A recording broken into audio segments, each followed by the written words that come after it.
bonjour. En cette journée de la sensibilité, journée mondiale de la sensibilité, on fête cette année deux choses très importantes, Christine. Lesquelles? Les 30 ans de la reconnaissance de la haute sensibilité et quelque chose aussi qui est très important, les 10 ans de la création de l'Observatoire de la sensibilité. Exactement deux grands et beaux anniversaires. Le premier, c'est celui de la sortie du livre, du premier livre d'Hélène Aron en 1996, La personne hautement sensible, dans lequel Hélène Aron explique son concept de haute sensibilité, sur lequel elle commence à chercher et explique les caractéristiques de la personne hautement sensible. Et depuis 30 ans, Hélène Aron et son mari, Arthur Aron, et d'autres collègues à elle et à lui, n'ont cessé de chercher sur la haute sensibilité pour mieux nous faire comprendre ce tempérament, ce trait qui concerne 30% de la population mondiale et qui n'est pas une anomalie ou une maladie ou une pathologie, etc., puisque c'est simplement une nature différente dans ce grand continuum de la sensibilité où certaines personnes sont moins sensibles, d'autres moyennement sensibles et d'autres comme toi et moi, 30% de la population, nous sommes plus sensibles que la moyenne. Donc vraiment, on tenait à l'Observatoire, on tient à fêter ces 30 ans de la haute sensibilité et de ces merveilleuses recherches auxquelles nous participons ensemble depuis 10 ans, puisque l'Observatoire a été créé en 2016. Il s'appelait à l'époque l'Observatoire de l'ultrasensibilité. On reviendra peut-être à un moment sur l'importance de la précision des termes, mais déjà à l'époque, quand on a créé l'Observatoire, on voulait vraiment se démarquer avec ce terme péjoratif, ce terme médical parfois utilisé, trop souvent utilisé d'ailleurs, d'hypersensibilité, alors que nous parlons vraiment, comme Hélène Aron et tous les chercheurs internationaux, de haute sensibilité, de personnes hautement sensibles. Et en francophonie, nous avons la chance d'avoir des artistes et des poètes qui se sont eux-mêmes désignés au 19e siècle comme étant ultra sensibles, ce qui veut dire exactement la même chose. Ce sont des personnes plus sensibles ou très sensible. 30 ans après la reconnaissance de la haute sensibilité, qu'est-ce que cette journée représente? Cette journée, c'est une reconnaissance profonde, et bien, je trouve, de l'humain. On, on évolue socialement avec cette journée où on se dit oui, cette sensibilité, c'est, comme tu l'as dit avant, ce n'est pas une maladie, ce n'est pas une fragilité. C'est vraiment une force et on la reconnaît. Et oui, on l'a faite le 13 janvier et on poursuit après tout le long de l'année. Mais avoir cette journée-là, je trouve que c'est une énorme avancée sociale.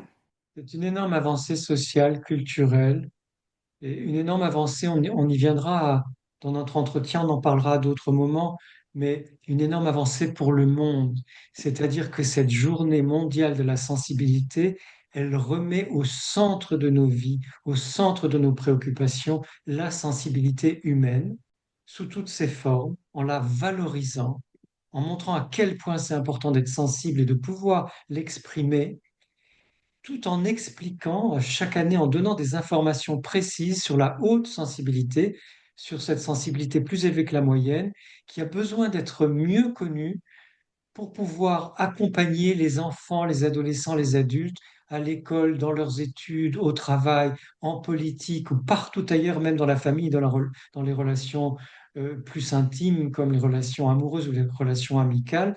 Mieux on connaîtra la haute sensibilité, plus on pourra vivre des relations à la fois saines, équilibrées, harmonieuses, facilitées, parce que ces différences, ces particularités seront connues et comprises par tout le monde. Et le 13 janvier, bah, c'est un rappel qu'il faut s'en rappeler de cette sensibilité et qu'on est tous sensibles. Et ça ne parle pas que de la haute sensibilité, cette journée. Elle parle de sensibilité et que, en fait, si on est humain, on est sensible. Si on est vivant, on est sensible. Parce que les animaux aussi sont sensibles. C'est pour ça que j'ai rajouté ce côté de vivant. L'animal est sensible, comme les arbres et tout ça.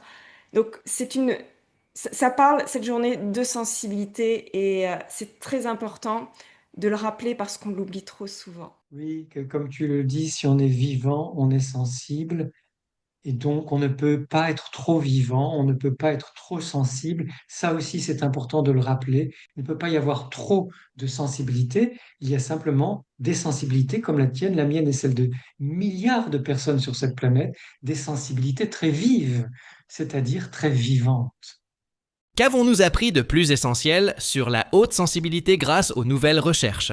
Alors, les recherches sont importantes, elles nous apportent des précisions. Maintenant, grâce à ces 30 ans de recherche, on sait ce que c'est que la haute sensibilité et vous trouverez sur le site de l'Observatoire ou sur le site de Christine ou le mien la description exacte de ce que c'est que la haute sensibilité avec ses caractéristiques. Les nouvelles recherches, elles vont donc apporter des compléments d'information importants, comme par exemple le fait que au repos, je crois qu'on en avait parlé l'année dernière, au repos, le cerveau des personnes hautement sensibles continue à être en activité, y compris la nuit quand nous dormons. Parce que toutes les informations reçues pendant la journée ne peuvent pas être traitées par le cerveau. Donc, le cerveau des personnes hautement sensibles continue son activité pendant les siestes, les moments de relaxation, de méditation ou pendant le sommeil. On a mis aussi en évidence le fait que cette sensibilité avantageuse qui fait que nous profitons plus des bonnes choses, mais nous sommes aussi plus impactés par ce qui est difficile, va faire que les personnes hautement sensibles sont plus stressées que la moyenne, plus facilement stressables, fatigables, on le savait, irritables, on le savait, mais aussi stressables, et peuvent rester plus longtemps dans un état de stress. Donc faisons attention quand nous sommes ultra sensibles à cette question du stress.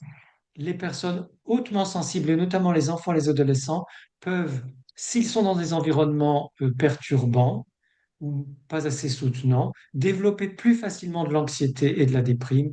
Faisons très attention aux enfants et aux adolescents très sensibles. On sait aussi que si leurs parents ou les adultes qui les accompagnent font preuve de bienveillance, ces enfants hautement sensibles vont pouvoir beaucoup mieux réguler leurs émotions. Donc surtout, ne dites plus jamais qu'un enfant fait des caprices. Quand un enfant est en crise ou un adolescent est en crise, il se passe quelque chose au niveau de sa neurobiologie. On peut l'expliquer aussi aujourd'hui grâce à la théorie polyvagale, dont nous sommes des fans, Christine et moi. Cette théorie polyvagale, qui est une explication neurobiologique de ce qui se passe dans notre système nerveux autonome, permet d'expliquer beaucoup de nos réactions, beaucoup de notre façon d'être au monde, et à plus forte raison quand nous sommes hautement sensibles, nous avons besoin de pouvoir repérer ces moments de saturation physique, émotionnelle ou autre, ou cognitive ou autre, pour pouvoir prendre du temps pour nous, trouver une forme de régulation, et chacune et chacun de vous a ces formes de régulation, et pouvoir mieux répondre aux enjeux ou aux défis du monde actuel. Et plus particulièrement pour les enfants et les adolescents qui ont besoin de toute notre bienveillance, toute notre compréhension, notre compassion et notre accompagnement intelligent pour les aider à comprendre leur haute sensibilité, comment ça se passe pour eux dans leur corps, dans leur vie, et à mieux vivre cette sensibilité. C'est ce qui va leur permettre d'en faire un atout. C'est ce qui va vraiment leur permettre de comprendre que leur sensibilité est un trésor et d'en faire une vraie force, c'est-à-dire une force créative, une force d'ajustement, une force de compréhension de la vie, de ce qu'ils vivent. Ça qui est important de toutes ces recherches, comme tu as dit, c'est toute cette compréhension. C'est plus on l'étudie et c'est ça qui est chouette, c'est que on étudie la haute sensibilité et ce qui peut se passer dans la personne ultra sensible et ce qui va se permettre grâce à ces recherches, en fait, c'est de mieux se comprendre et de plus être pointé du doigt, de pouvoir dire, parce que c'est vrai que les gens ont besoin vraiment de scientifiques pour valider quelque chose. Et là, même depuis de plusieurs années, il y a des recherches, comme on en avait déjà parlé dans d'autres vidéos, ça permet d'avoir du poids sur ce qu'on peut raconter en fait sur la haute sensibilité.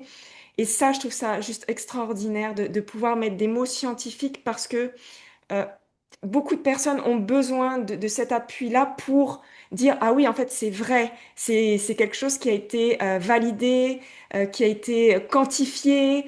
Et ça, je trouve que c'est vraiment important parce qu'on peut avoir du poids avec des recherches scientifiques Sans les recherches, ça serait trop vague. Et même si on ne peut pas tout expliquer par de la recherche, mais aime le rationnel et je trouve ça juste incroyable d'avoir des recherches sur notre belle sensibilité. Oui, ces recherches sont très importantes. Toutes ces recherches scientifiques sont très importantes et elles sont à équilibrer avec la singularité de chacune et chacun. C'est-à-dire que les recherches vont expliquer la haute sensibilité en général de façon assez vaste et chacune et chacun de nous, nous vivons cette haute sensibilité de façon différente. Donc c'est toujours important d'équilibrer les deux pour ne pas écraser les singularités, les spécificités de chacune et chacun par un discours qui serait trop général. J'en profite pour dire qu'attention, sur les réseaux sociaux, euh, circulent parfois des portraits robots de la haute sensibilité. Eh bien, ça n'existe pas. On peut donner les 5 ou 6 grandes caractéristiques de la haute sensibilité. On peut préciser grâce aux études ce qu'on vient de dire là maintenant. Et en même temps, chacune et chacun de nous, nous vivons notre haute sensibilité à notre façon. Nous la percevons à notre façon. Nous avons des réactions qui sont les nôtres et nous trouvons les moyens de la vivre, de la réguler, de l'apprivoiser, de l'exprimer chacune et chacun à notre façon. Ça, c'est très important. Et justement, les émotions, le corps, la physiologie font partie de cette expérience sensible, de notre sensibilité élevée. Alors, en quoi la sensibilité est-elle aussi une expérience du corps? Et en fait, ça se passe dans le corps, c'est une résonance qui se passe. On va avoir le cœur qui va s'accélérer, on peut avoir le ventre qui va se serrer, la respiration qui va ralentir ou accélérer. Et c'est là qu'on voit qu'il se passe quelque chose dans notre corps. Et si on reconnaît ce qui se passe dans notre corps, eh bien, on va mieux comprendre cette émotion qui peut arriver. Et c'est là où c'est très important de ne pas s'arrêter qu'à l'émotion, je pense. Il faut revenir à son corps. Et moi, c'est quelque chose que ça fait des années et des années que je travaille sur le corps, déjà par ma première profession de masseur kiné, où au fil des années, j'ai vu que eh bien, les gens exprimaient à travers leur corps. Et des fois, ils ne savaient même pas nommer leurs émotions. Et tout se passait dans leur corps, dans leur douleur, c'était dans leur corps. Et si on creusait un petit peu en parlant, après ça sortait. Mais tout se passe dans le corps et je trouve que c'est extrêmement important de comprendre comment son corps, sa physiologie fonctionne pour pouvoir, et bien après, mieux réguler justement une émotion qui pourrait être trop forte parce que ben, on n'a pas su l'exprimer à temps. Oui, oui, c'est très important tout ce que tu dis et c'est vrai que moi aussi, ça fait 30 ans que je suis psychanalyste et 30 ans que séance après séance, je ramène très régulièrement mes patientes et mes patients à leur corps, à ce où ils ressentent dans leur corps pour ne pas rester à un niveau mental. Donc, ça, c'est très important. Et que ce soit les personnes qui disent réfléchir trop ou penser tout le temps, ou les personnes qui ont du mal à reconnaître leurs émotions ou à réguler leurs émotions, dans ces 2 cas, revenir au corps, ou les personnes qui disent qu'elles ne savent pas assez écouter leurs intuitions. Dans ces 3 cas, on a tout le temps besoin de revenir au corps. Qu'est-ce qui se passe là maintenant dans mon corps? Et ça peut être de fermer les yeux, de sentir ses 2 pieds posés par terre, son assise sur la chaise, le fauteuil ou l'endroit où on est. Rien que ça, déjà, ça permet de sentir ce qui se passe dans le corps et de ne pas croire que c'est une perte de temps de revenir au corps. C'est le contraire.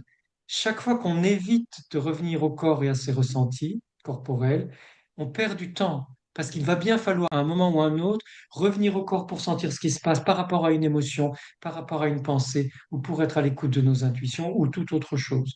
Donc considérez bien que ce retour au corps, il est fondamental, il est utile, il est bénéfique et il vous veut du bien. Il va vous permettre, il va vous faire du bien, il va vous permettre de mieux percevoir, parfois sans mots, de percevoir ce qui se passe en vous. Et déjà, on le sait par toute cette merveilleuse méthode qu'est le focusing, qui ressemble d'ailleurs tellement à la méthode Vitose de ce côté de l'Atlantique.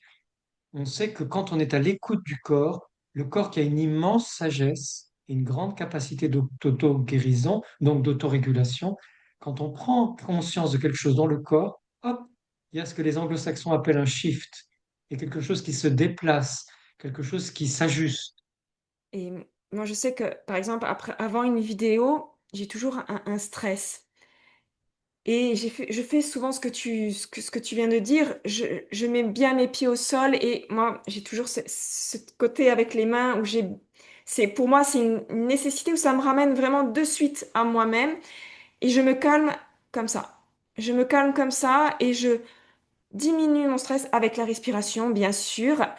Et je diminue mon stress parce que je reviens à mon corps, je reviens à moi-même et je me laisse pas envahir par tout plein de choses, tout plein de pensées, parce qu'on a plein de pensées, même si on a travaillé sur nous et tout ça, on a tout plein de pensées. Et eh bien, en revenant en 30 secondes dans ce corps,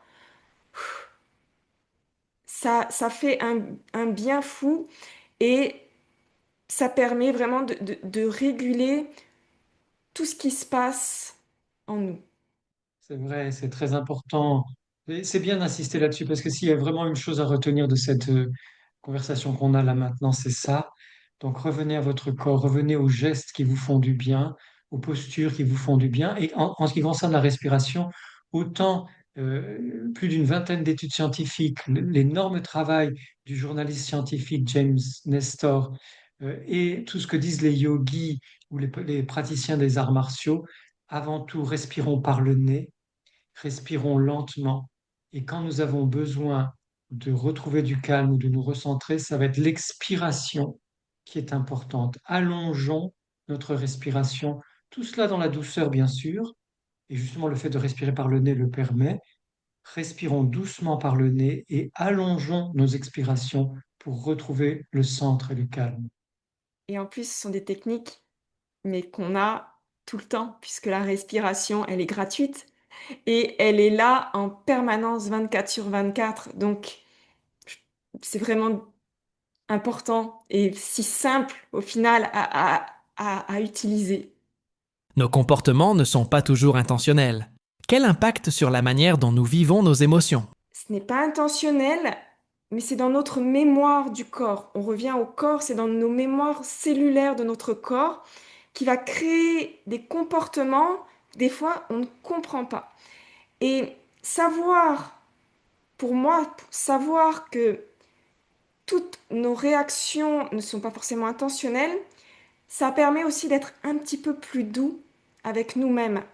Parce que, eh bien, on ne sait pas tout ce qui s'est passé ou on ne se souvient pas de tout ce qui s'est passé dans notre enfance. Oui, c'est très important d'avoir cette approche de compassion envers soi-même, de compréhension envers soi-même, pour accepter d'être dépassé ou simplement de ne pas savoir, comme tu le dis. Et c'est d'autant plus important avec les enfants et les adolescents de comprendre que dans leur réaction émotionnelle, il y a beaucoup d'inconscient et il y a beaucoup de quelque chose de physique. Et tous les spécialistes de la théorie polyvagale, surtout celles et ceux qui s'occupent des enfants, nous expliquent à quel point les enfants ne font pas exprès d'être en crise, ne font pas exprès d'avoir des difficultés ou ne font pas exprès d'être débordés par leurs émotions. Au contraire, c'est quelque chose qui leur arrive à travers leur corps, à travers ce système nerveux autonome qui est fortement mobilisé par des situations difficiles à l'école, dans les centres commerciaux, dans les transports, dans la rue, parfois en famille, ou pour les enfants hautement sensibles quand il y a une saturation, notamment en fin de journée. Donc, soyons aussi dans cette compassion, cette compréhension, cette bénévolence à l'égard des enfants et des adolescents pour accueillir leurs réactions émotionnelles comme quelque chose qui les déborde, mais pas, surtout pas à l'interpréter comme ils le font exprès et ils nous testent. Qu'est-ce qu'on peut entendre? Cette bêtise des psys qui disent que l'enfant teste l'adulte. Pas du tout, l'enfant fait ce qu'il peut et souvent il est dépassé par ce qui lui arrive. Donc ayons vraiment à l'esprit cette notion de neurobiologie pour accueillir les émotions de nos enfants et nos adolescents avec la plus grande compréhension, la plus grande bienveillance et compassion. Et cette théorie polyvagale, moi je suis au tout début de la formation de Stephen Borges et je trouve ça juste très intéressant tout ce que j'apprends. Et je pense, vous savez, tu as un petit peu plus de connaissances que moi, puisque moi, je suis vraiment, ça fait qu'un mois que je suis dans la formation, une formation de 6 mois. Donc, je suis vraiment qu'au début. Est-ce que tu pourrais justement, comme on parle beaucoup de cette théorie, la polyvagale, on a cité beaucoup ce nom, est-ce que tu peux expliquer un petit peu ce que c'est?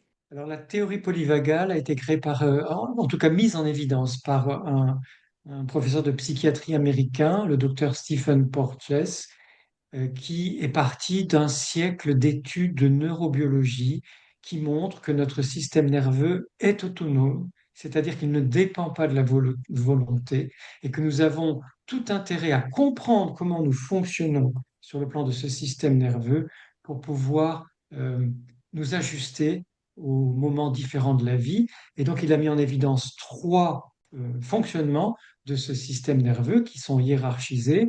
Le premier fonctionnement, quand tout va bien, comme là maintenant, on est en relation, on est en confiance, on se sent dans une situation de sûreté, de fiabilité. Attention, hein, parce que les anglo-saxons parlent de safe et safety. Parfois, c'est très mal traduit en français par cette idée de sécurité, mais c'est pas ça. Derrière safe et safety, il y a surtout la confiance, la fiabilité, le fait de se sentir sûr ou en capacité de maîtriser ce qui nous arrive, d'être suffisamment tranquille. Eh bien, cet état-là met en activité notre nerf vague ventral. Le nerf s'appelle vague parce que c'est un nerf vagabond, c'est le plus grand nerf du corps. Il part du crâne et du cerveau pour aller partout, partout, partout dans le corps, de la tête aux pieds, notamment dans tous les organes vitaux, le cœur, la respiration, les poumons et tous les organes digestifs. Donc, quand nous sommes dans cet état de calme, de confiance, d'engagement social, de créativité, de curiosité, et de compassion, c'est le nerf vague ventral qui est en activité. En revanche, quand le corps, même déjà inconsciemment, sent un risque ou un danger potentiel, il va activer le système sympathique qui va décharger une hormone qui s'appelle l'adrénaline pour nous permettre de mobiliser nos muscles, notre respiration et notre cœur pour pouvoir repousser ce qui nous gêne, le fuir si nous ne pouvons pas le combattre et le combattre si nous nous sentons de taille à affronter la situation. Et ça, c'est très bon parce que notre corps est bien fait pour faire face à des situations difficiles qui vont durer quelques minutes à quelques heures. Si nous nous installons dans ce mode de fonctionnement qu'on appelle la mobilisation ou l'activation du système sympathique, à ce moment-là, nous nous fatiguons, nous nous épuisons et nous risquons certaines formes de burn-out physique, cognitif ou émotionnel. Et la troisième forme de réponse, c'est quand il y a un véritable danger qui concerne notre survie, où nous croyons que nous allons mourir, ou nous sentons que nous allons mourir, si vraiment c'est le cas. À ce moment-là, c'est le nerf vague dorsal qui s'active et qui va nous immobiliser. On parle d'immobilisation, de sidération, d'hébétude, de pétrification, de paralysie, etc. Les Américains ou les Anglo-Saxons parlent de freeze, c'est-à-dire on se sent gelé tellement on est pris par cette stupeur, cette terreur. Et à ce moment-là, on ne peut plus rien faire. On n'arrive plus à parler, on n'arrive plus à bouger. C'est pour ça que dans certaines situations, on se dit, ah tiens, j'ai pas réussi à répondre. C'est parce qu'on a été sidéré. Ou je n'ai pas réussi à m'enfuir. On a été sidéré, on a été pétrifié. Et c'est très important de repérer, ça c'est le grand apport de la théorie polyvagale, de pouvoir repérer ce troisième état d'immobilisation parce que en thérapie, on va apprendre à en sortir, à revenir grâce à un bref passage par le système sympathique, une remobilisation. On va pouvoir revenir au système d'activation du nerf vague ventral, donc à cet engagement social, ce calme, cette confiance, cette curiosité, cette créativité. Donc voilà ce que nous apprend la théorie polyvagale dans les grandes lignes. Et à partir du moment où on en a la connaissance, on peut beaucoup mieux comprendre toutes sortes de situations, de ce qui nous arrive à nous dans notre vie quotidienne, mais aussi de ce qui arrive à nos proches ou à nos patientes, nos patients, nos coachés, les personnes que nous accompagnons. Et ça permet, voilà, toujours, on revient au corps. Nous ne sommes pas seuls à être sensibles. Pourquoi est-il si important aujourd'hui de se relier entre personnes sensibles? Savoir qu'on n'est pas seul, ça crée du lien. Et le lien, il apaise.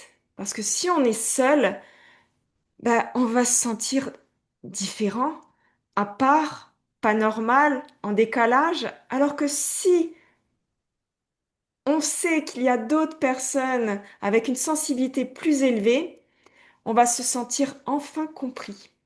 Et je trouve que c'est important justement de ne pas rester seul, c'est de s'entourer pas que de personnes hautement sensibles, bien sûr, mais de s'entourer de personnes plus sensibles aussi, parce que ça va mettre un apaisement en soi de se dire, ah, il y a d'autres sensibles comme moi. On m'a toujours dit que j'étais différent, à part, pas normal. Mais non, en fait, il y en a d'autres comme moi.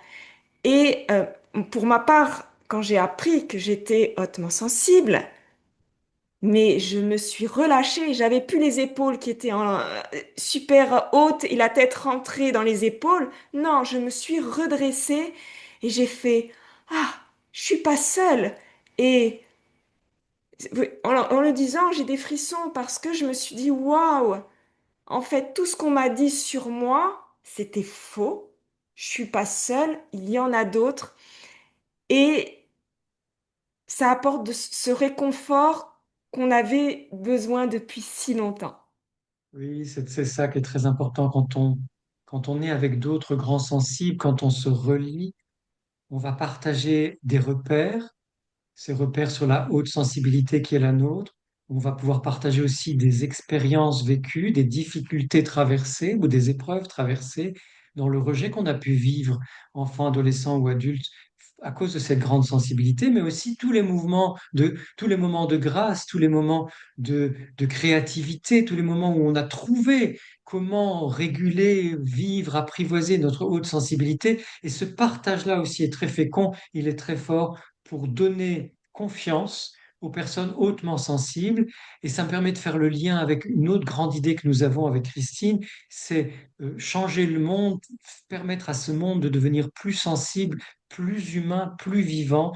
Plus nous serons reliés ensemble les unes, les uns les autres, plus nous pourrons affirmer dans la douceur, dans le respect, dans la délicatesse, bien sûr, dans la subtilité, bien sûr, mais plus nous pourrons affirmer l'importance de la sensibilité humaine et faire tache d'huile et que ça aille partout, dans les écoles, dans les collèges, les lycées, les universités, dans les entreprises, dans tout le monde politique, dans les administrations, dans nos familles, dans les clubs de loisirs, quand on part en vacances, que partout, partout, partout, dans les magasins, dans les boutiques, que partout il y ait suffisamment de connaissances de l'importance de la sensibilité, au-delà de la haute sensibilité, de l'importance de la sensibilité humaine pour que toute forme de sensibilité se développe et que nous vivions dans la compassion, dans l'empathie, dans la bénévolence, dans le fait d'être bien avec les autres, dans le fait de réaffirmer l'importance, la justesse de la gentillesse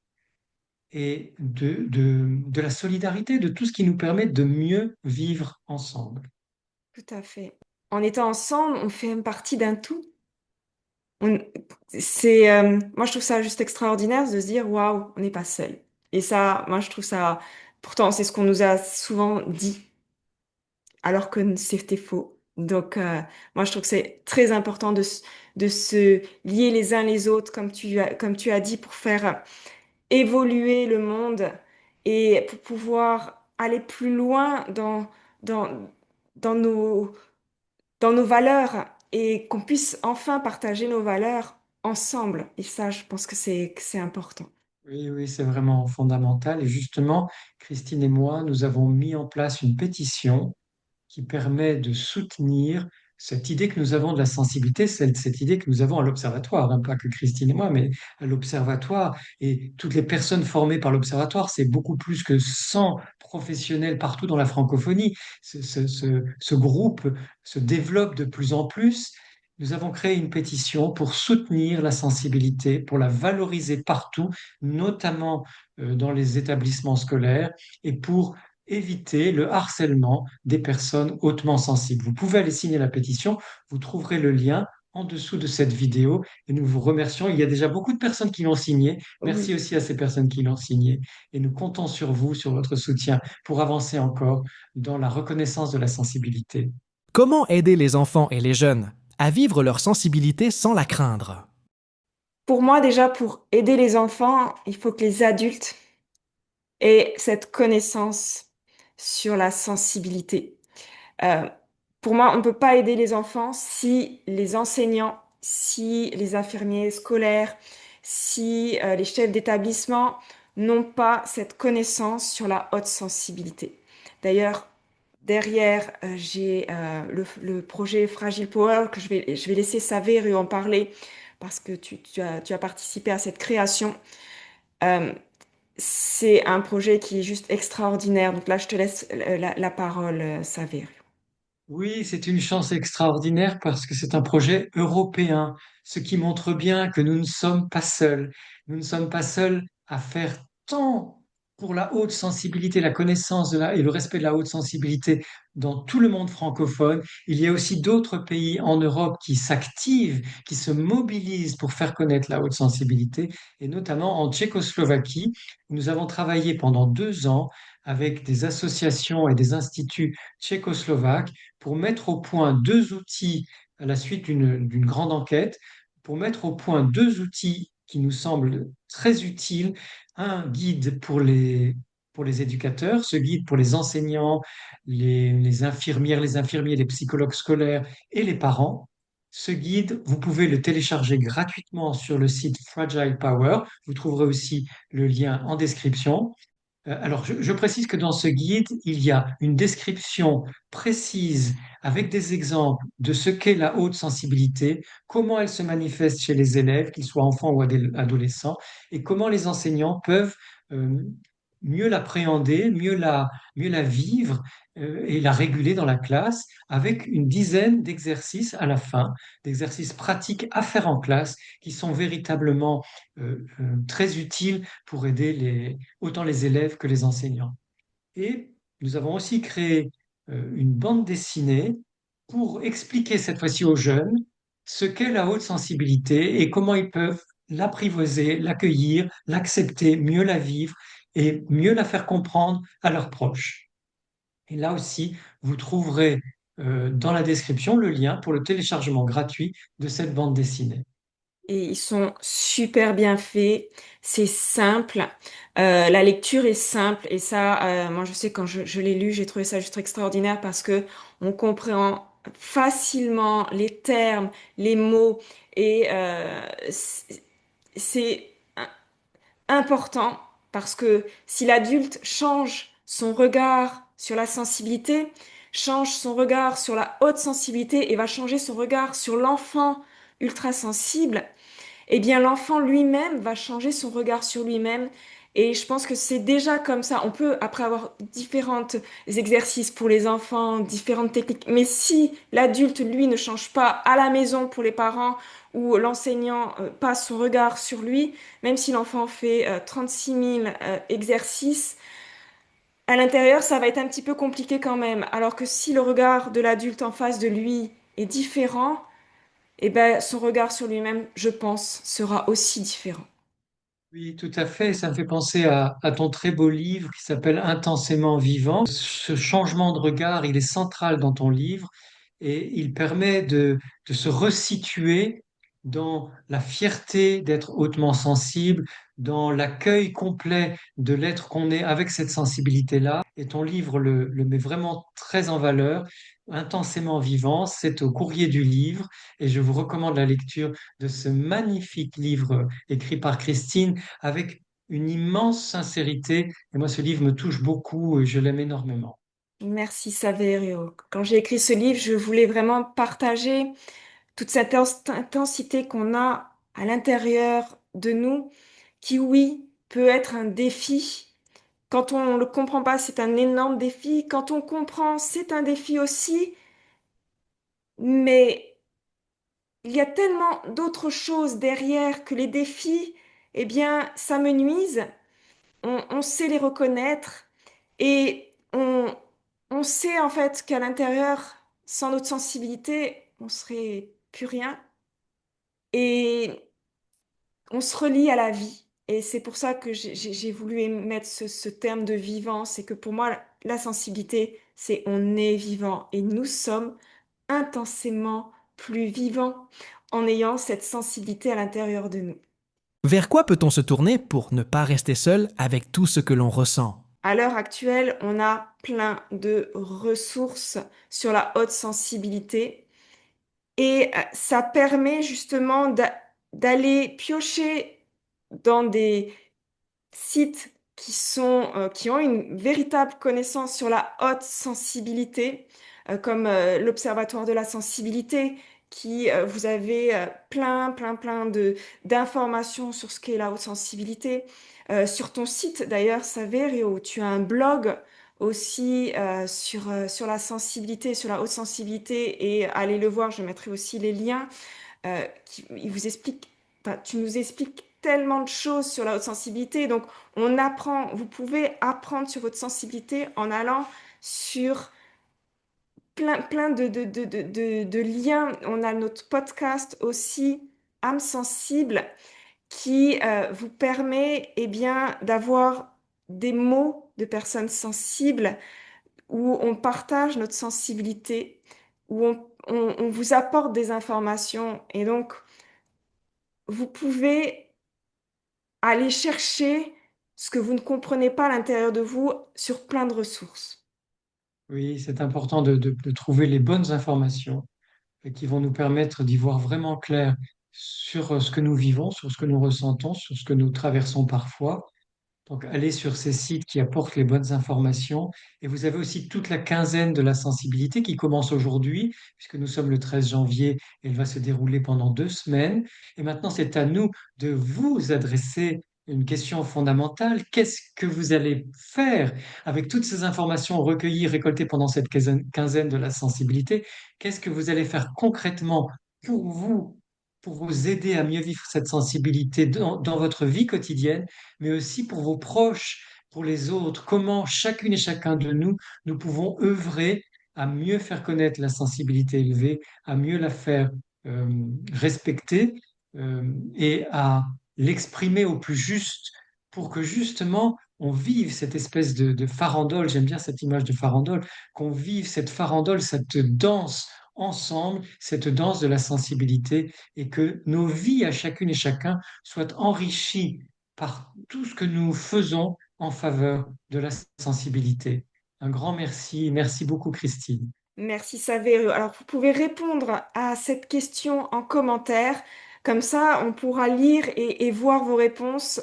On aime bien aussi avoir un échange, pas qu'on parle que tous les deux. Il y a des échanges, vous pouvez commenter, vous pouvez participer, poser vos questions et on y répondra et ce sera un plaisir de vous lire. Merci Saverio pour cette belle vidéo, pour cette journée mondiale de la sensibilité et pour ce début de la quinzaine de la sensibilité. Merci. Merci, Christine. Merci à chacune et chacun de vous.